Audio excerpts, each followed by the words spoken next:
Welcome to Priestess Initiations.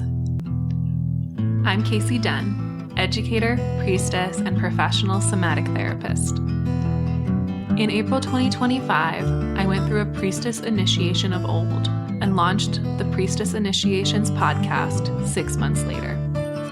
Whatever brought you here today, I invite you to drop into the spiral with me. Let's begin. Welcome back to Priestess Initiations. I'm Casey, and this episode is a spontaneous transmission in response to my last inkling. And so in my last inkling, I was talking about what we do in uncertainty and how to sit with uncertainty, how to sit with the not knowing, and what it means during an eclipse portal when you don't know where you're going. And the interesting thing is, since I recorded that episode, there have been moments where I know exactly what I want and exactly where I'm going. And I notice the ways in which there was resistance to that wanting. And so this episode, I want to talk about that, about resisting desire, resisting wanting. And this is something that comes in so many different ways. And I see it all the time in conversations with friends, clients. What happens? And also all online right now. I'm not on Instagram and stuff, but even just on Substack, there's a lot around desire and female desire specifically, and what happened to that, and how that's different. And there's a lot of rage and outrage, and rightfully so. I mean, there has been little to no research into female desire and the female body until the 90s, but really primarily until the last decade, which is pretty depressing.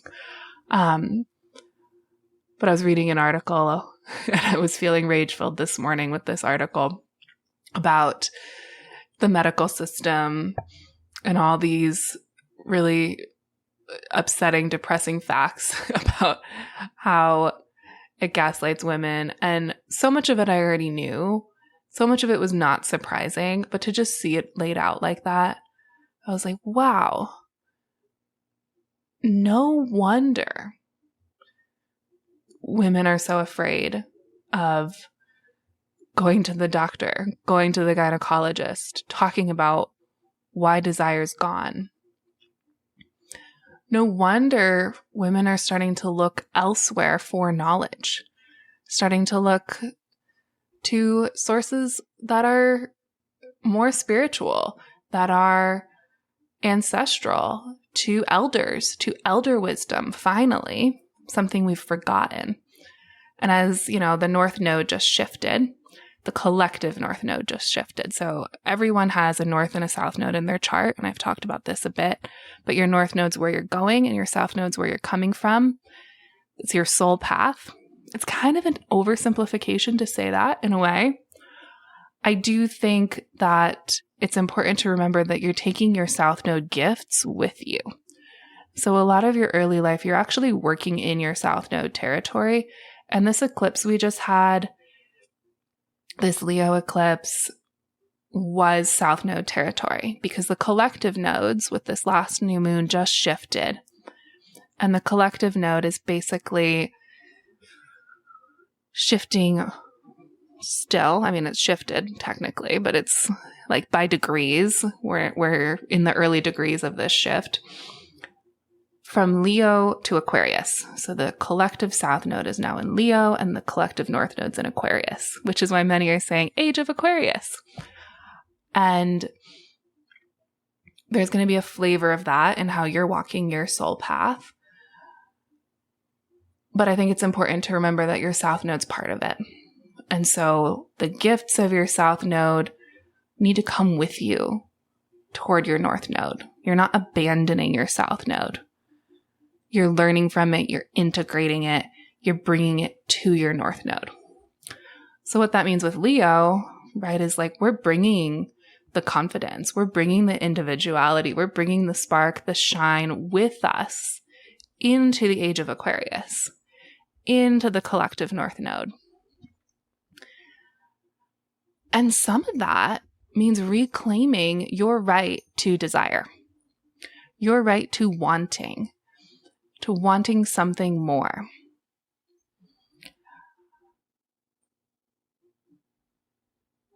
And also, the age of Aquarius, for a second, I'm saying that, and yeah, there's the song, Welcome to the Dawning of the Age of Aquarius, yada, yada. But like, what I really mean is where we're going collectively is moving toward that Aquarian energy. And Aquarian energy has, light and shadow, just like everything.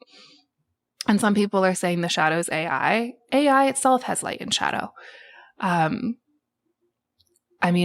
My partner is geeking out over the idea of using AI bots to help us with deep space exploration and making sure our pets are fed when we go out of town, just in case your rover doesn't show up, which has not happened to me, and I would have a conniption if it did. But that's why I always actually have a backup plan of a friend. But yeah, I think it's like we have power right now as a collective to decide what the new world looks like, where we're going. And the other part of Aquarius is kind of like fun, hippie Woodstock culture, frankly. And there's this movement that's in it that's also reclaiming magic, reclaiming the witch. And part of the witch wound, I'm realizing in my own journey, and this is how it's all tying together. I know I'm going on a little bit of a off path right now, but part of the witch wound is this denial of being allowed to want. And what I'm realizing is that part of me denying wanting is, yes, patriarchy, is, yes, being gaslit. There's so much constant gaslighting of women, of our desire in this culture, of the belief that you can't do something your way. And yet, what if that's not true? What if magic is real? What if you can do anything you want to do with your life if you put your life force into it? And I'm going to give you some examples of how this is showing up for me so you can start to think about how this is showing up for you. And I want to first focus on Leo energy, on how you're dulling your shine, right? Dulling your sparkle. How are you being afraid of being seen? Again, witch wound territory, deep witch wound territory, this fear of being seen coming up. Also, witch wound territory, fear of persecution. You might have noticed old patterns of that arising.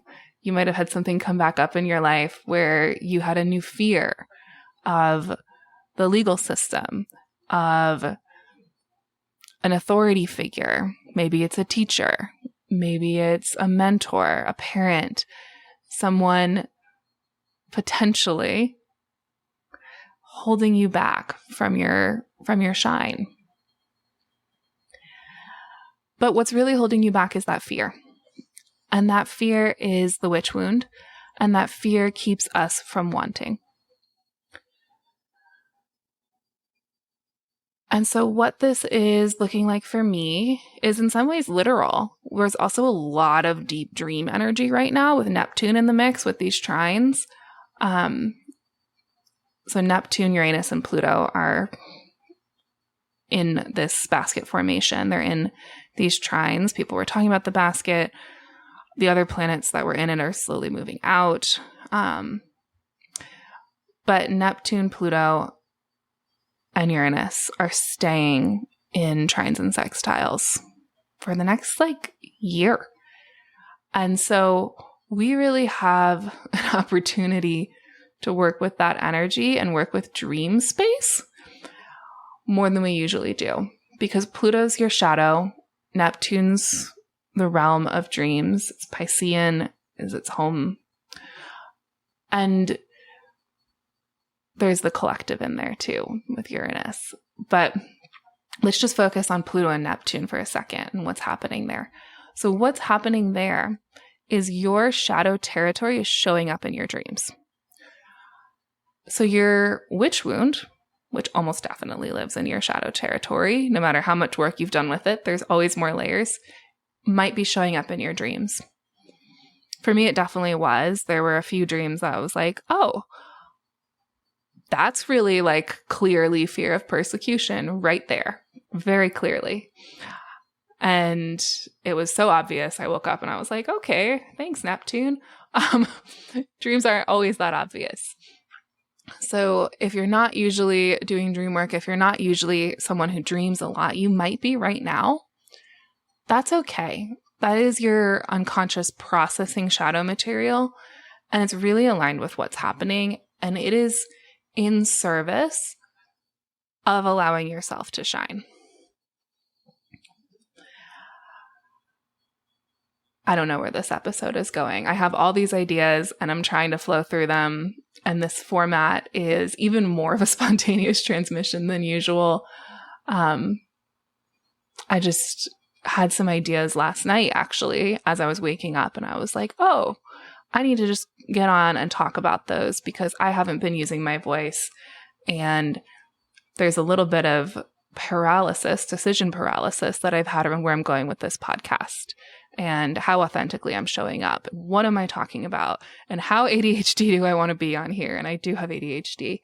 And how much do I want to let that show? Can I just go on and not have notes and let it flow and see what happens? So you're getting a little different vibe, and it's okay to notice that. You can love it. You can hate it. But desire in the witch wound. And part of what I was realizing is I have these wants that in the past have hurt me. That I am starting to want things again in a very different way than I used to. But in the past, when I wanted those things, again, in a very different way than I do now, they hurt me. And they're things that make me confront my identity, right? Specifically, my identity as a feminist. I'm 100% a feminist. I consider myself a feminist. And yet I'm currently in relationship with a man. I consider myself a queer woman. I'm currently in relationship with a man. And so I'm confronting those aspects of my identity. And what is it for me to play in my South Node territory? So my South Node is in Taurus in the 4th house. And so as we're having this conversation, it might be good to think about, where is your South Node territory? Because that's like this whole eclipse season is your South Node territory, your North Node territory is getting activated. Your South Node territory just got super activated, and you're working with it to see, what do you want to bring from there into the North Node territory? What do you want to let shine? What are your South Node gifts? So Taurus, 4th house, is home. It's home, it's safety, it's earthy energy, it's deep, grounded rootingness. And we were just in Maine, my partner and I, and we were visiting there for many reasons, but we went to this beautiful art mart, and I met this lovely artist, and I bought a little, what are they called? Cyanotype from her. Those are like the blue ones that you put in the sun. They're very cool looking. But it was basically, it said, get grounded, get reaching. And get grounded was first. And then it's get reaching. And I was like, oh my gosh, this is my South Node, North Node territory right here. sign right in front of me, we're taking that home. Because I'm always reaching toward my North Node. We all are. We're always reaching, or you're aiming to be reaching on that path toward your North Node. And my North Node is in 10th house, which is career. It's also like visible career. And it's in Scorpio, which any of you listening to this podcast are like, oh yeah, duh, that makes sense, based on everything I talk about. But there's a vulnerability in that. There's a constant confrontation of the witch wound in what is it to get realer, get more authentic, to be the shadow worker, actively showing you what that looks like. Eris is in my 3rd house, which is the communication. Eris is the great disruptor. To have disruptive communication around shadow territory. And so that's why I'm sharing this on this episode today about my South Node, because it's disruptive to the narrative of dominant culture and actually the dominant narrative of feminism right now, which is why it's so confronting. And so I've spent, I spent my early life wanting to do the thing that you're supposed to do, right? That you're supposed to, go to college, get a job that makes money, settle down, get married, have kids, the little white picket fence. There was a part of me that wanted that because it was what I was supposed to want. And that led me to a relationship, to an engagement that was not healthy, that I had to choose to leave.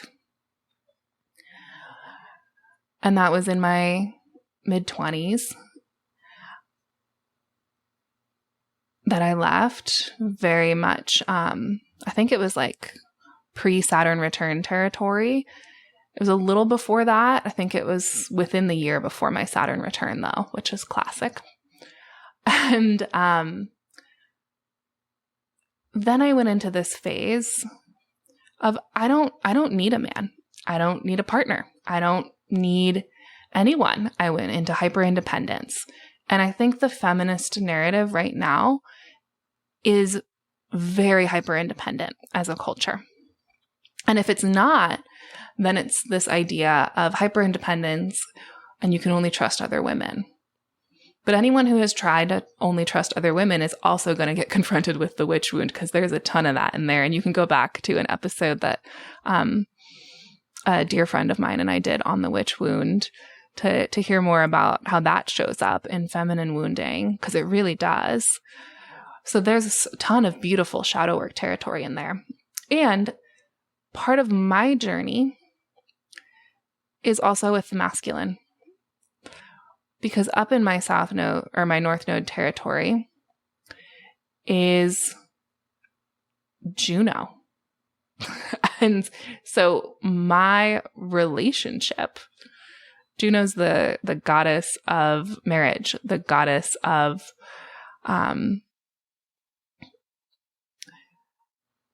she sometimes is related to Hera, but they're not the same. Juno is more the goddess of devotion. She's more similar to Parvati in my current understanding of her. And so at first I was like, oh, I like officiating friends' weddings. Maybe it has to do with that. But the more I've sat with it, the more clear it's become that my relationship is part of my work and part of what I am here to teach. And that's confronting because I'm a private person, because I have 5 signs in my North Node in Scorpio. And I'm protective. I'm protective of my relationship. And yet, when we shut down our truth, when we shut down parts of our soul path, we get stuck in a paralysis place. And so I went from this place of hyper independence, I don't need anybody, to learning to trust. And I learned to trust because it was earned. again and again and again.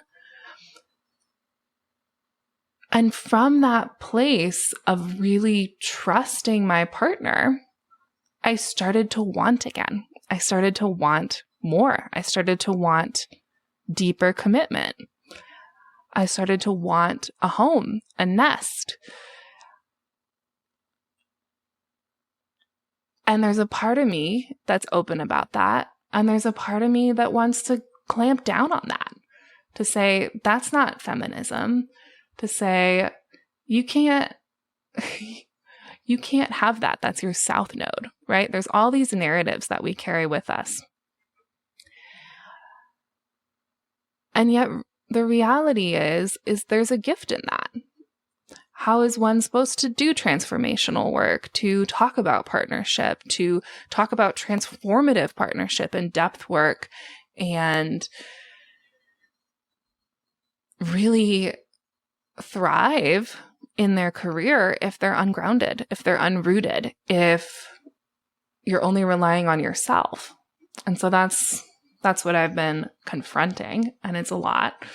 And so when we were out in Maine, I was like, I do want things. I do want a home. I don't want just my career to be my life. I want more than that. Maybe I do want marriage. Maybe I do want kids. What does that mean for my identity as a feminist? What does that mean for these fears of, but that's South Node territory. Do I get to have that? What does that mean for the ways that that has hurt me in the past?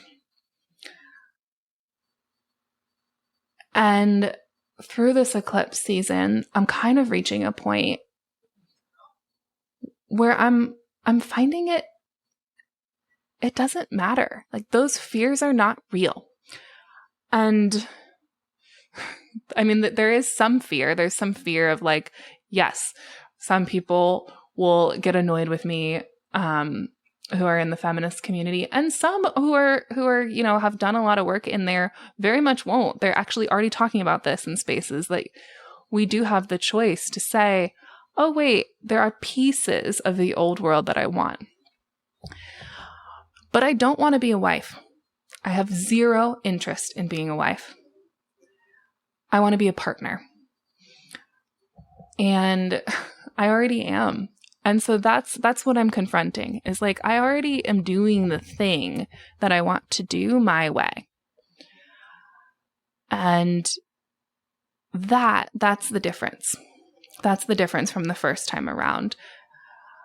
I've done enough of the South Node work that now I can see the gifts that I want to take from there. The groundedness, the rootedness, the sharing of domestic responsibility, which is a real thing in my household. I almost never do dirty dishes. I just don't.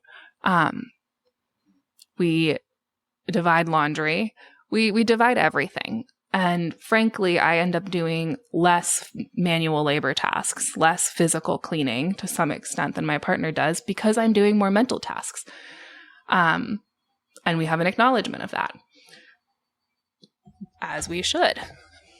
And so I think there's this piece of, like, I've been cultivating those gifts. I've been cultivating what I want to take with me.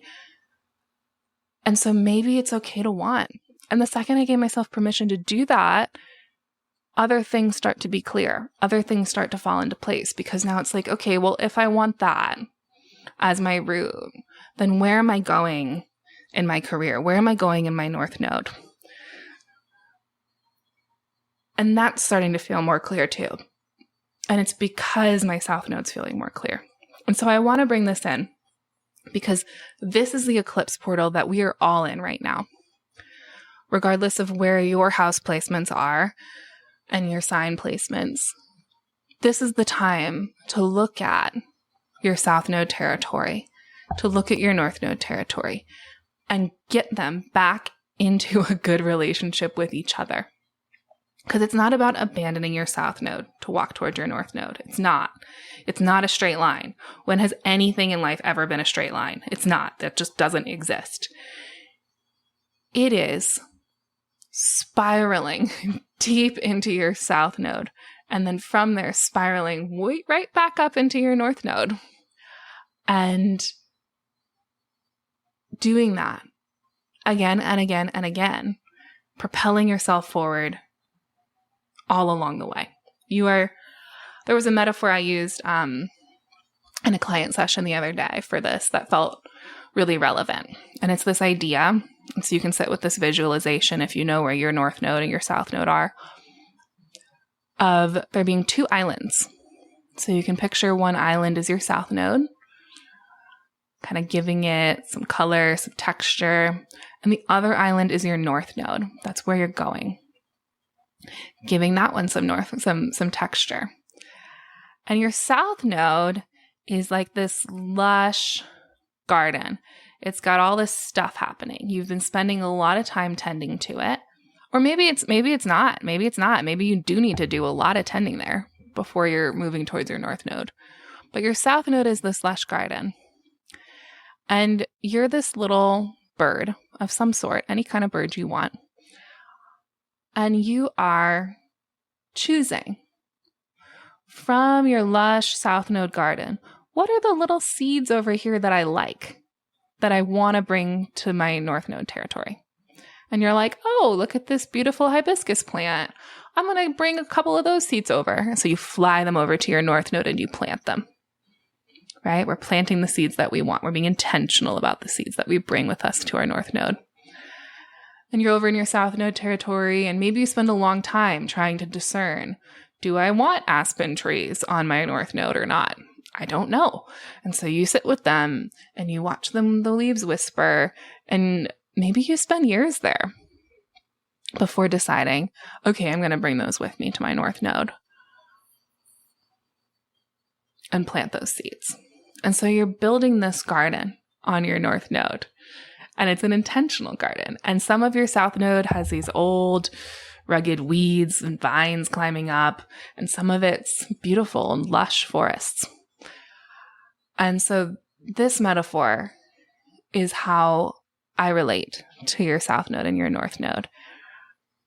And I think it's important right now, when we're in Leo season, to practice letting go of the fears, practice letting go of this narrative that you don't get to bring anything with you. You get to bring exactly what you want, how you want it. Maybe you spend some time propagating plants on your south node island until you get a cool genetic mutation that you want to bring with you. Fun fact, this is a ADHD moment, but wild roses, any like true wild rose only has 5 petals. Any rose with more than 5 petals is a mutant that we have propagated again and again. And so you can do that. You can do that with stuff that's in your south node territory. And I kind of feel like that's what I've been doing, is I'm like, okay, like what do I want relationship to look like? What do I want home to look like? What do I want all of that to look like? I was told what it's supposed to look like, but that wasn't going to work for me. That's not what I wanted. So I have to sit and propagate it until I find something that I do want. And then it's like, oh, that's the seed. That's the seed that I want to take with me. So there's an invitation right now to deepen into this work, to really start bringing some of those south node seeds, the shiny ones, into the light, and to let go of the fear of making that choice. Yeah. And so this episode, desire, right? What do you want? What do you want? If you don't know yet, then the question becomes, what's holding you back? What belief system is holding you back? What fear is holding you back from wanting itself? From wanting. And it might just be systemic and institutional. Maybe. I doubt it. I can almost guarantee you there's some old trauma patterns, family belief systems in there that are also in the mix. And so we're really being asked to do depth work in a different way during this eclipse. So how do you work with that? How do you support yourself through that? Right now, the way I'm working with it, and I'm a 3/5 in human design, which means I'm an experimenter. I learn through trial and error. So I'm trying, let's just be as authentic as possible and see what happens. Let's just do the thing. Let's just do it how I want to do it. Let's just say it how I want to say it and see what happens. And it's actually, there's a lot of Leo energy in that because that takes confidence. It takes confidence to say, I'm just going to put myself out there and see how it goes. And people will hate and some people will love. And that's that. And there's an invitation for you right now to practice that too, to practice speaking your truth again and again until you start to uncover what it is that you actually want. Still, you want to start to uncover what it is that you actually desire. Because a desire, especially for women, desire comes from safety. It comes from truth. It comes from authenticity. And in relationships, it primarily comes from deep, embodied safety, which can be its own whole episode at some point. Yeah, but for right now, I just want to lean into this eclipse territory and extend an invitation to you. And if you want an exercise this week, I invite you to do a drawing, to sit down and draw your little islands. Draw your South Node island, draw your North Node island, decide what kind of bird you are, draw them in there. And if you don't like drawing, you can collage it. Collaging is super fun too. And start playing with, well, like what already exists in my life? What have I learned? What lessons have I learned?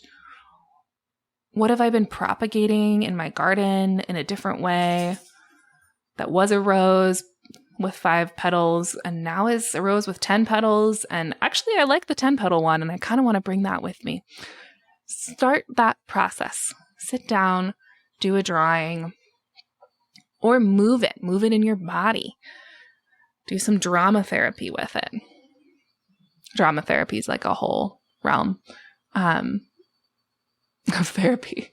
But what I mean is, like, give yourself permission to get creative with this process. Because the more you lean into that, the more you're unlocking your authenticity. The more you're unlocking your truth of what it is that you want and desire.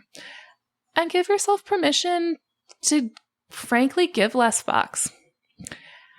I've been listening to a lot of crones recently, a lot of crone wisdom. And one of the most consistent things crones say is give less fucks. You automatically apparently do it as you get older. That does feel a little true to me already. But you also get to decide. Like, I'm not letting these things hold me back anymore. So whatever that is for you, my invitation this week and next week through the next eclipse is to let that go. Subscribe to the podcast so you don't miss an episode. Trust the spiral. This podcast offers spiritual and psychological education and priestess wisdom. This is not therapy, counseling, or mental health treatment. If you need mental health support, please contact a licensed provider. and in a mental health emergency in the US, call 988.